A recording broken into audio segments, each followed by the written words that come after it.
On this week's edition of Sports with Perk, as always, we open with our top 5 teams in Broward and Palm Beach County. We're going to tell you about a big volleyball tournament that's coming to South Florida. And, as always, Dave Brousseau opens his can of whoop ass. Hello, everybody. Chris Perkins, South Florida Sun Sentinel with my colleague Dave Brousseau. Welcome back to the couch, Dave. How's it going? Oh, it's going great, man. Good. It's going great. Good. We are into district football. Tell us the top 5 in Broward and the top 5 teams in Palm Beach County. Well, Broward's pretty simple. Not a whole lot of changes this week. St. Thomas stays at number 1. Heritage moves up to number 2 after Flanagan's lost to South Plantation last week. Hallandale moves up to number 3, staying undefeated. And rounding out the top 5 is Deerfield Beach at number 4 and Flanagan down to number 5. Wow, and as always, you can get the whole top 10 on sunsentinel.com. Dave, who have we got up here in Palm Beach? Palm Beach, well, Dwyer hangs tough at number 1 because of their big win over the weekend. And Atlantic stays at number 2.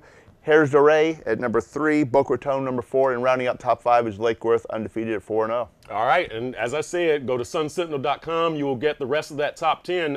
Dave, you know we like to cover all sports here. We talked about the big cross-country meet last week. Now we've got a huge volleyball tournament coming up, right? A statewide volleyball tournament. Well, Palm Beach Classic is being played at John and Leonard, Dwyer, Lake Worth Christian, Trinity Christian. About 40 teams between Broward, Palm Beach, Stewart Martin County area, a little bit of teams in Dade County. One of the biggest overall volleyball tournaments in South Florida. All right, and so I imagine a lot of college prospects, a lot of college coaches from the Gators, from UM are going to be out there finding talent. A lot of good teams up there. It should be exciting to watch. All right, man. Well, let's get back to some football, Dave, because locally, St. Thomas, 17 players in the NFL, the most out of any high school, more than anybody in Texas, more than, Pahokee, more than everybody, Concord de La Salle out in California. We Exactly. can go down that list, Massillon in Ohio.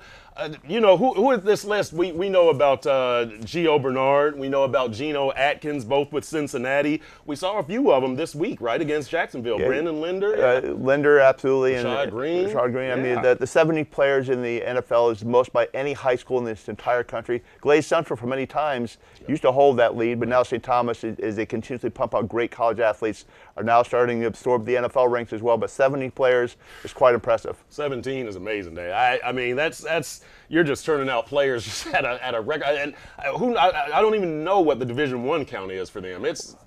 Pretty soon they're going to have their own NFL team. Right, exactly. Hey, some Dolphins fans might like that. Yeah, exactly. Dave, tell me about Adam Reed. You wrote about him in the Sun Sentinel, the 4'5" running back at American Heritage. 4'5", Dave. 4'5", 95 pounds, and actually got his first 2 carries in his career as the varsity player, 2 carries for 7 yards this past weekend. Pretty exciting for him, and of course, Mike Rumpus says when the time presents itself, they'll try to get him a touchdown. Man, that would be nice, man. That'll be nice. Dave, Flanagan, they're out of our top, out of our they fell in our top 5. They're Right. down to number 5 right now. Lost their district opener to South Plantation, 13-12. What happened? Well, I think the biggest problem now is the fact that their quarterback's been out with injury, like we mentioned last week, and I think they just don't have what it takes right now offensively. Defensively, they played a fine game, but they just could not get those points they needed. I mean, only 12 is not going to get it done. I don't care who you play or how good you are, you got to score more points than that, and they struggled. That loss is huge. Now they got a district loss. They cannot afford another loss if they expect to get to the playoffs, because their goal ultimately was to play in that 8A state championship game, and now that's in jeopardy. Ooh, I mean, if Flanagan, can they handle that pressure? If Flanagan doesn't make the playoffs, Dave, that's pretty disappointing. It will be disappointing. I mean, this team has been built to get to this point, so it will be quite disappointing if they don't get out of district play and into the regionals. All right, Dave, we before we get to our games of the week and our can of Sun Sentinel brand whoop ass.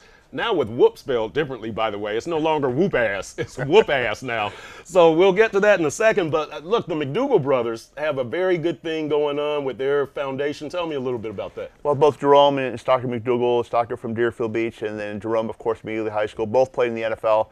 They have this foundation that helps kids get themselves in college and does everything they can to make sure they're educated, and it's not just about athletics, it's also about education, and they're doing a great job. And this past week they both gave scholarship money to both Deerfield and Ely after they played each other about 2 weeks ago in the McDougal Bowl, as they call it. So it's a great foundation, and they're doing a great job in getting kids in high school and on to college. Nice. Good to hear about that. Here we are, our games of the week, Dave. Let's go through them. St. Thomas and Hallandale. Great game of 2 undefeated teams. both number one in the state, St. Thomas in 7A, Hallandale in 5A, so it should be a great, entertaining game. Could be high scoring. Huge game there. Deerfield, Beach, and Bowles. Well, Bowles comes in undefeated, number one in the Class 4A. Deerfield undefeated in 3A. 3-0, undefeated in 8A. Should be a great game. Corky Rogers up there has won more state titles than any team in the state of Florida.